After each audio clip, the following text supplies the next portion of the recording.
Olúwa gbé yín ga nítorí pé ẹ wà láàyè. Olúwa ẹ ṣé o, Bàbá ẹ ṣé o, Ọmọ ẹ ṣé o, lórúkọ Jésù ẹ gba ọpẹ́ wa, ẹ gba ìyìn wa.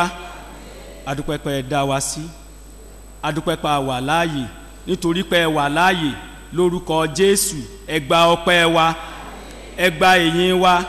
Adúpẹ́ fún àánú yín lórí Nàìjíríà, adúpẹ́ fún àánú yín lórí Ọ̀yọ́ state, adúpẹ́ fún àánú yín lórí Ògbómọ̀ṣọ́, adúpẹ́ fún àánú yín lórí First Baptist Church Òkèlérin Ògbómọ̀ṣọ́. Lórúkọ Jésù ẹ gba ọpẹ́ wa. Adúpẹ́ fún àánú yín lórí gbogbo ọmọ yín kọ̀ọ̀kan nínú ìjọ yìí. Olúwa ẹ gba ọpẹ́ wa. Adúpẹ́ fún àánú yín lórí olùṣọ́-àgùntàn ìjọ yìí, ẹni tó wù nínú ọlá ńlá yín láti fi iṣẹ́ náà lé lọ́wọ́. Lórúkọ Jésù ẹ gba ọpẹ́ wa. Olúwa adúpẹ́ fún àwọn èèyàn yín tí wọ́n ti rìnrìn àjò láti oríṣiríṣi ìlú láti wá sí ìlú abínibí. Lórúkọ Jésù ẹ gba ọpẹ́ wa. Bí a ṣe ń ṣe àjọyọ̀ ọdún yìí, ara má jẹ́ ó ní wá, ìdààmú má jẹ́ ó bá wa, ìfẹ́ èṣù má jẹ́ ó ṣẹ lórí wa, Sátánì má jẹ́ kó rọ́wọ́ mú, èṣù má jẹ́ kó ráyè. Gbogbo àwọn èèyàn yín tí wọ́n wá sọdún nílùú abínibí, lórúkọ Jésù ẹ ò ní kábàámọ̀. Olúwa yóò mọ odi iná yíyín ká. A fẹ́ gbọ́rọ̀ yín báyìí o, ọ̀rọ̀ ìyè ni. Tí ẹ bá sọ ẹyọ gbólóhùn ọ̀rọ̀ kan, ayé wa gbọ́dọ̀ di ọ̀tun. Ọ̀rọ̀ ìyè ẹ sọ sínú ayé wa. Àtọmọ yín tí ó sọ̀rọ̀ náà, àtàwọn èèyàn yín tí ó gbọ́, gbogbo alápapọ̀ ọ̀rọ̀ yín ẹ jẹ́ ó ṣe wá lóore. Ayé wa ẹ má jẹ́ ó wà bákan náà mọ́. Gbogbo ẹ̀yin ẹ̀mí ìdíwọ́ àti ọkàn tó ń jíṣẹ́ fún Sátánì ẹ wọnú ìdè lọ. Látòní lọ ẹ gbọ́dọ̀ gbérí mọ́. Ní orúkọ Jésù Olúwa wa. Joseph and Mary had a lot to back upon. Joseph àti Mary, tí ẹnikẹ́ni bá fẹ́ fọwọ́ sọ̀yà tàbí tó fẹ́ gbéraga, wọ́n ní ọ̀pọ̀lọpọ̀ ìdí láti fọwọ́ sọ̀yà. Wọ́n ní ọ̀pọ̀lọpọ̀ ìdí láti gbéraga. Ever before Joseph consummated his marital union with Virgin Mary, he was described as a just man. Go and read Matthew chapter 1 verse 19. Kí Joseph kó tó wọ inú ìgbéyàwó pátápátá pẹ̀lú Maria, áńgẹ́lì tiẹ̀ ṣàpèjúwe rẹ̀ pé olóòótọ́ ni. Matthew orí kìíní ẹsẹ̀ ìkọkàndínlógún. Mary kept her virginity. She kept herself pure and holy to the extent that God considered her womb worthy to be the one that will carry the baby Jesus. Maria ó pa ara rẹ̀ mọ́ débi wípé Ọlọ́run kà yẹ pé irú ẹni tó yára rẹ̀ sọ́tọ̀ báyìí òun ló tọ́ sí, òun ló sì yẹ láti jẹ́ ìyá Jésù Kristi olùgbàlà. Eléyìí jẹ́ ìpèníjà fún ẹnìkọ̀ọ̀kan wa lóde òní, àwa tó jẹ́ pé à ń fi ọ̀làjú bojú wípé gbogbo èèyàn òun ló ń ṣe. Maria ó para rẹ̀ mọ́. The best will always be preserved for the Almighty God. Gbogbo ohun èlò tó fẹ́ ṣe pàtàkì tó fẹ́ jẹ́ tọ́lá a gbọ́dọ̀ pamọ́ fún Ọlọ́run. Joseph and Mary were godly people. God considered this couple to be worthy enough to be the foster parents of Jesus. Yes, as godly as they were, as just as they were, as holy as they were, as fortunate as they were, they committed a costly mistake.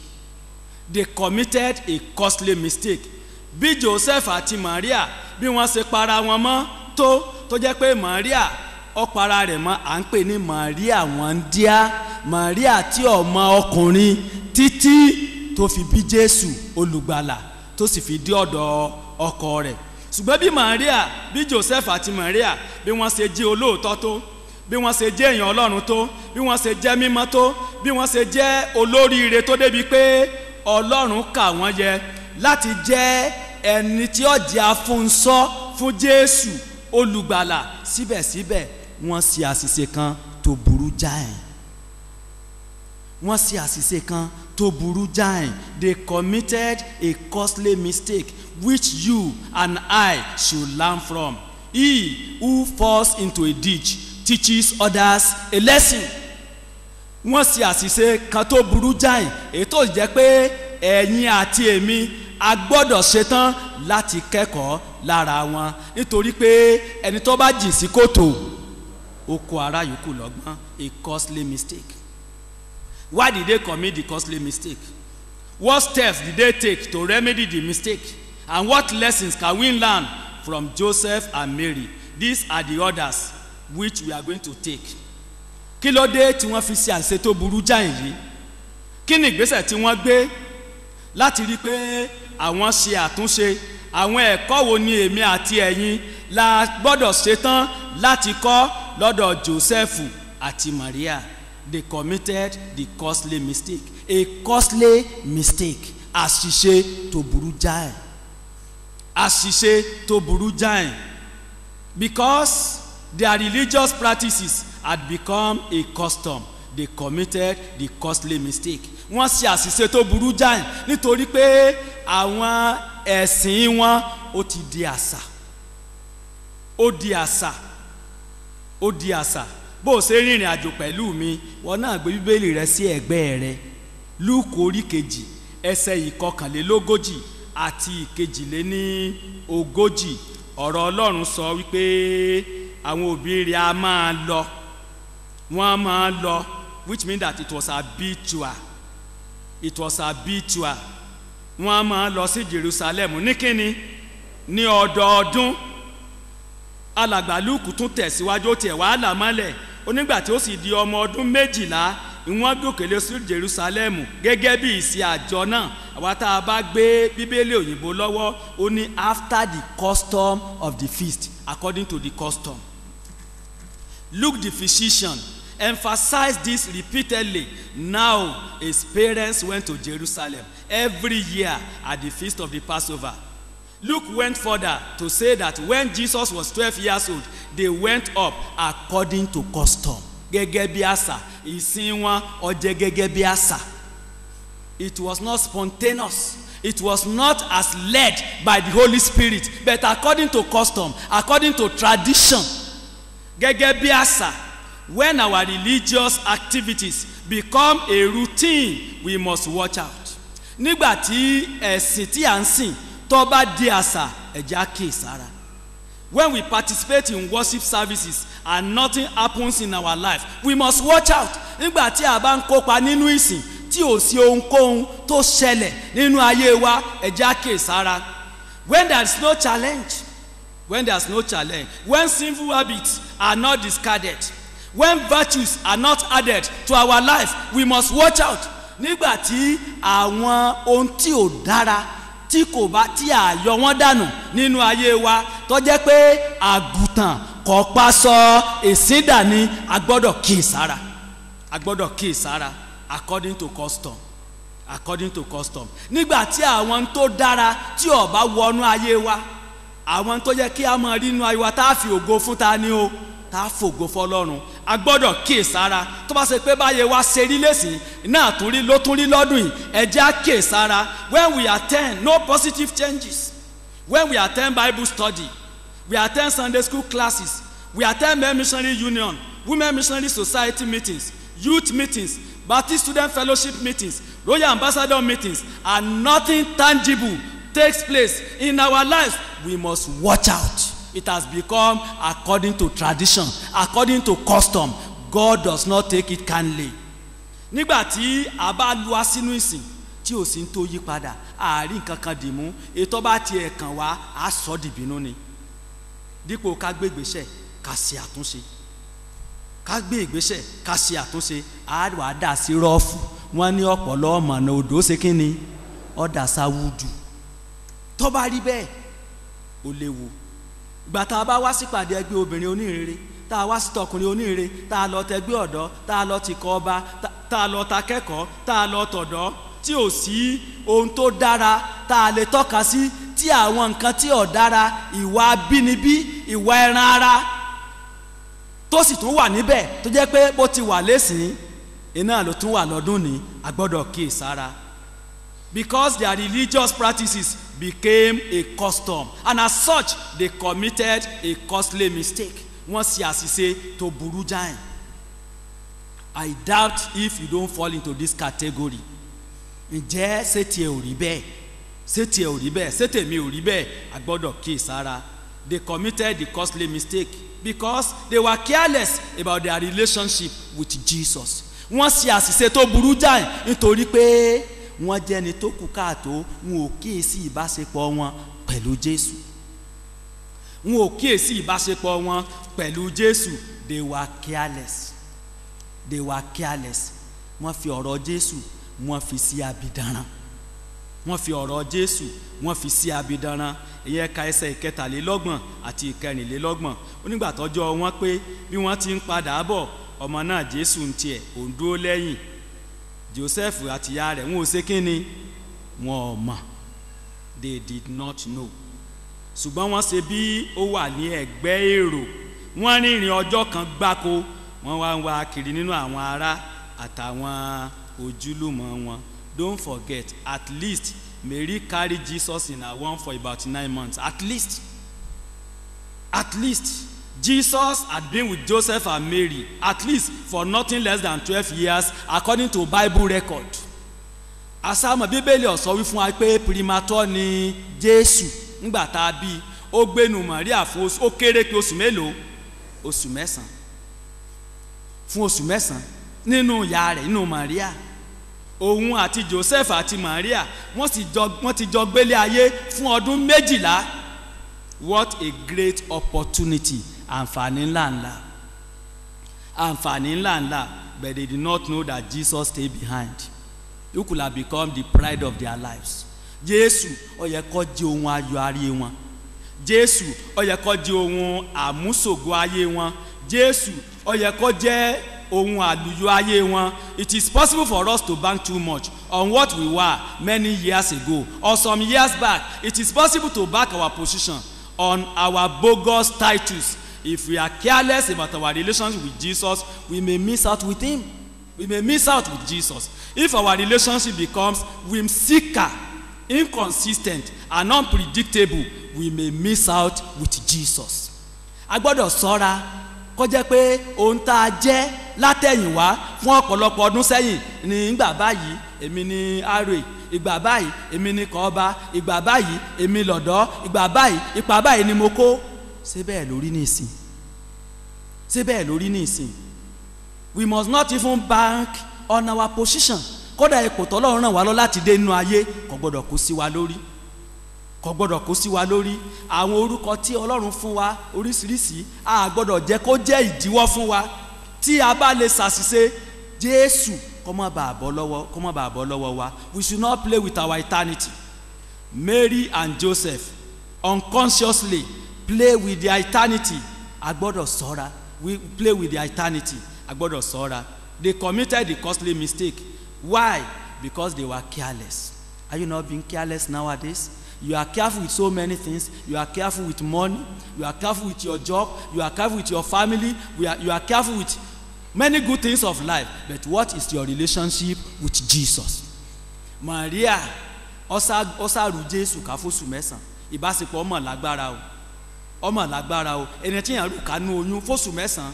Maria àti Joseph wọ́n bá Jésù gbé ó kéré pin fún odidi ọdún 12 bí Bíbélì bó ti fi hàn wá. Ṣùgbọ́n síbẹ̀síbẹ̀ òun náà sì nìkan náà ló ti wà nú ayé wọn gbà náà. He was the only person in their life then. No addition yet in the family. Jesus must be the pride of their life. Jésù ẹni tó yẹ kí wọ́n máa fi ṣògo ni, ẹni tó jẹ́ kó jẹ́ ayọ̀ fún wọn ni. Ṣùgbọ́n Bíbélì sọ pé wọn ò mọ̀ pé Jésù ti dúró lẹ́yìn. Ebi ìṣù tí ìkíní tá a bá fi sílẹ̀, ìṣù tá a bá fi ilẹ̀ léwúrẹ́ ṣe kíni? Léwúrẹ́ gbé.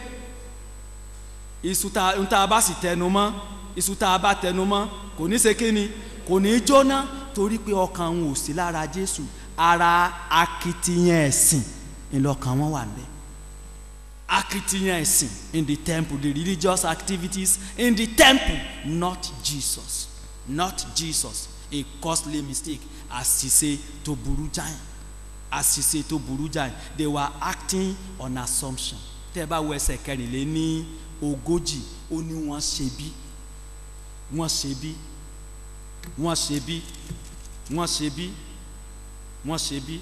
Ó wà láàrin àwọn ojúlùmọ̀ wọn àti àwọn ará wọn. Wọ́n ṣe bí. They supposed Jesus to be in the company. Our relationship with Jesus should not be presumptuous or guess matter. They went a day's journey without the Savior. This is very serious. Mo ṣe bí lórí mo ṣe bí, ọ̀rọ̀ ìgbàlà kò gbọdọ̀ jẹ́ ọ̀rọ̀ mo ṣe bí. You don't guess it. You don't guess it. You have to be certain about it. Ó yẹ kí a mọ nǹkan tá à ń ṣe.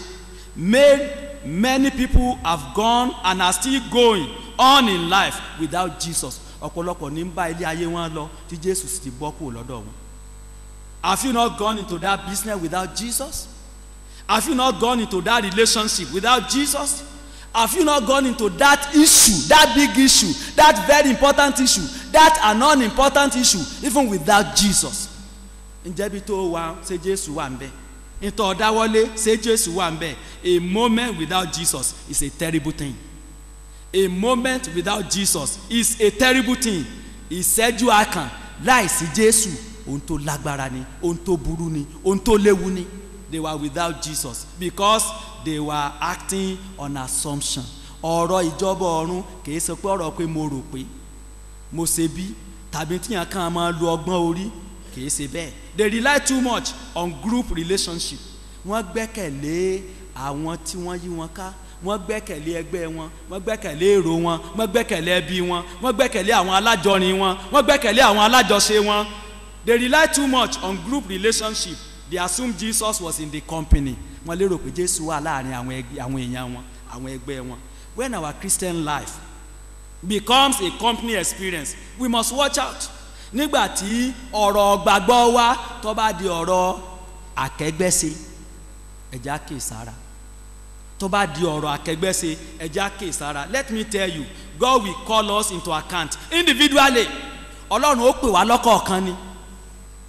He will not call us as a group. Bíbélì sọ pé olúkúlùkù èèyàn ni ó ṣe kíni.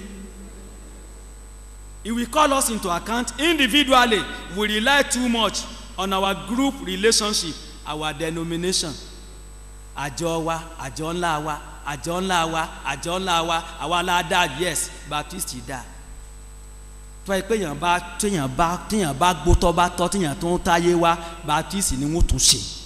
Ṣùgbọ́n èyí táyé wá. Nítorí tẹ̀ wá tún ṣẹlẹ̀ ni pé ní Baptist nìkan kọ́ ní ìgbàlà wà. Lọ́dọ̀ ta ní ìgbàlà wà? Lọ́dọ̀ Jésù ní ìgbàlà wà. Let us take note of that. Jesus is the Savior. Baptist is not the Savior. Methodist is not the Savior. ECWA is not the Savior. Living Faith is not the Savior. Redeem is not the Savior. Jesus is the Savior. Jésù ilé olùgbàlà. They bank on group relationship. Our society, ẹgbẹ́ wa, ìtẹ́gbẹ́ wa bá wí, ìtẹ́gbẹ́ wa bá fẹ́, ẹgbẹ́ wo. A pè ọ́ ipa tó bá kó, ó ṣe kí ni? Ó jábọ̀. Ó jábọ̀. Our group pé àwa will it not be rewarding or helpful and profitable to talk about your personal life? What is happening to you presently? Are you growing in the Lord? So ń dàgbà nínú Jésù. Are you progressing in the Lord or are you retrogressing? So ń dàgbà nínú ẹ̀mí. What is happening in your devotional life? Kí ni ń ṣẹlẹ̀ nínú ìgbésí ayé bíbá Jésù rìn, bíbá Ọlọ́run sọ̀rọ̀, bíbá Jésù pàdé?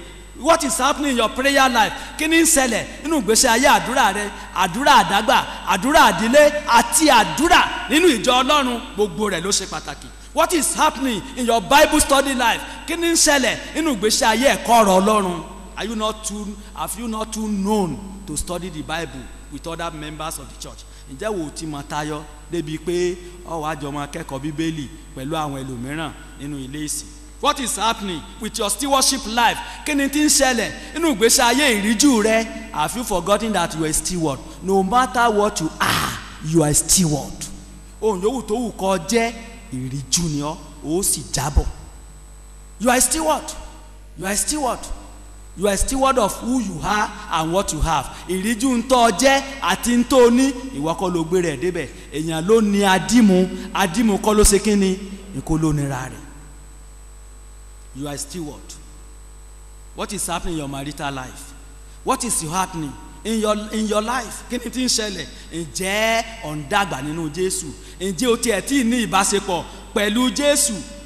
Let us stop banking on group relationship.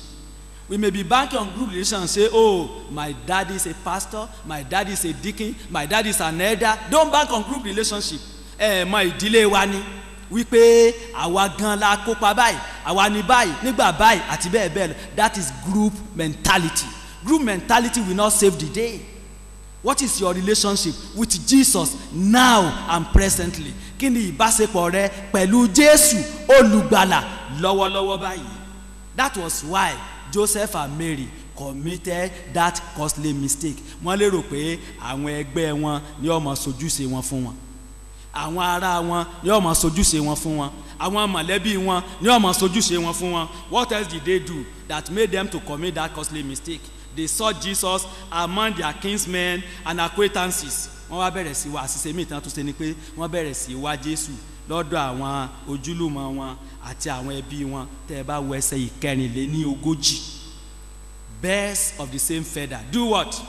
Flock together. In other words, their kinsmen and acquaintances became the forum, the avenue, and the standard where Jesus was to be sought. Wọ́n á lérò pé ibi táwọn ó ti wá Jésù, táwọn ó sì ti rí Jésù lọ́dọ̀ àwọn ẹbí àwọn ni. Lọ́dọ̀ àwọn ọ̀rẹ́ àwọn làwọn ó ti rí Jésù. Lọ́dọ̀ àwọn alájọrin àwọn làwọn ó ti rí Jésù. Lọ́dọ̀ àwọn táwọn àjọ máa ń ṣèpàdé làwọn ó ti rí Jésù. They were in actual fact seeking him among their fellow backsliders. Wọ́n mọ̀ wípé ọ̀dọ̀ àwọn táwọn ti wá Jésù irú àwọn náà ní ẹgbẹ́ yẹlẹyẹ ń wọ́tọ̀ àwọn tí wọ́n ti ẹ̀ tí ì mọ̀ Jésù. Many people want to be Christian today, but instead of looking to the word of God and discover the standard and the pathway that God has set for finding him, they say, after all, everyone is living his life this way. I am not the only one.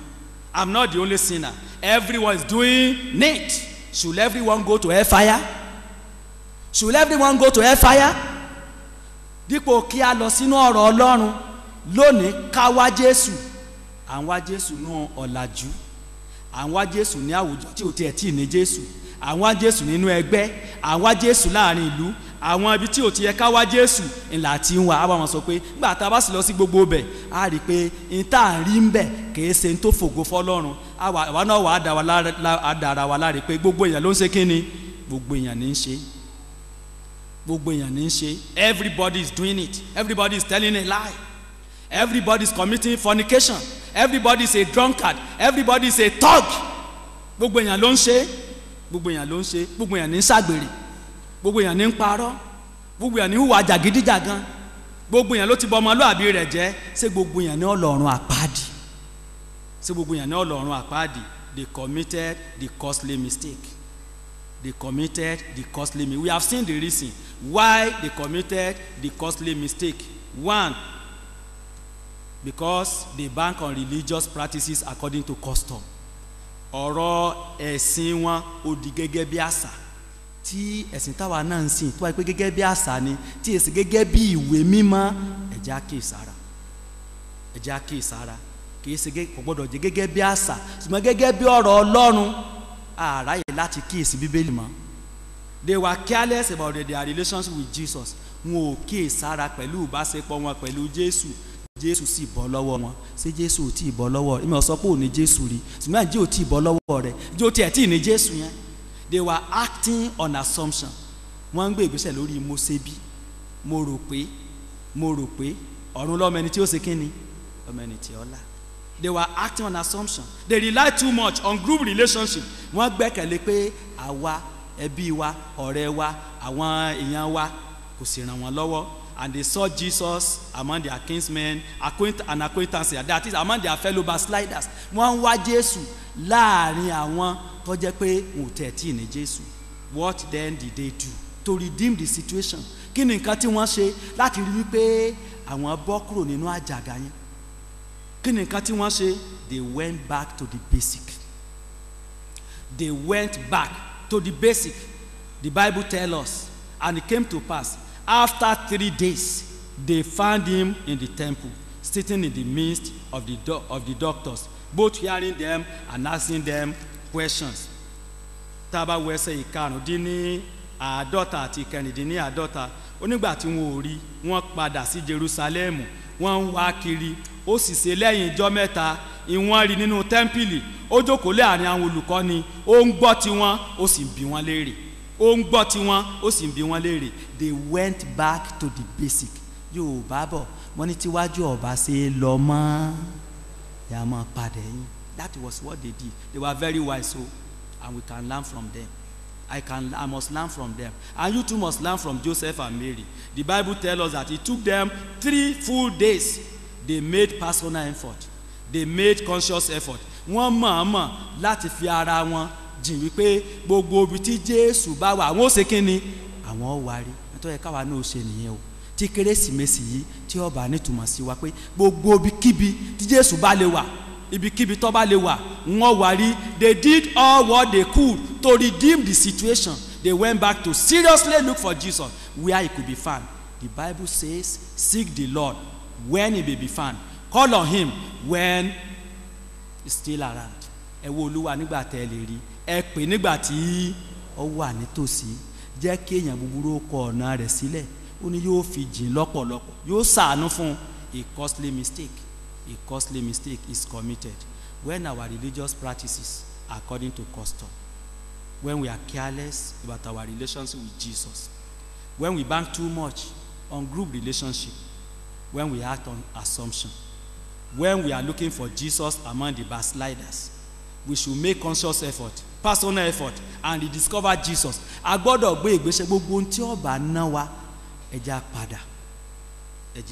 Right now, immediately, will you now go back and look for Jesus? Pada. You will find Jesus where you left him. Jésù ní lọ síbi kankan. Ibi tó fi Jésù sí ló ṣe kíni? Ibẹ̀ ló bá. Jesus is still real.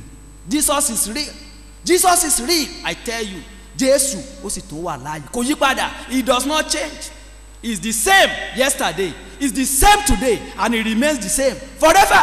Jésù ọ̀kan kan náà ní lánàá, lónìí àti títí ayé kò yí padà. Where is Jesus in your life? Má ṣe ayẹyẹ Kérésìmesì àtọdún titun gẹ́gẹ́ bí àṣà, ṣùgbọ́n rí pọ̀ wá Jésù rí o. Níbo lọ wà tí ò sí Jésù ń bẹ̀ mọ́? Joseph àti Maria wọ́n wà níbi tí Jésù ò sí, ọkàn wọn ò balẹ̀, gbogbo ẹ̀ dojúrú mọ́ wọn lọ́wọ́. Ayé rí ó nítumọ̀, àtúbọ̀tán rí ó sì dára. Don't play with the issue of eternity. Ẹ má jẹ́ ká fi ọ̀rọ̀ ayérayé wa, ẹ má jẹ́ ká fi ṣe àwàdà. The issue of eternity, my issue of eternity is very important. We should do everything that will take us. Ohunkóhun tí ó bá ná wa, ẹ jẹ́ ká rí pé ìbáṣepọ̀ wa pẹ̀lú Jésù, a ṣe àtúnṣe pẹ̀lú rẹ̀. Ẹ jẹ́ ká gbàdúrà.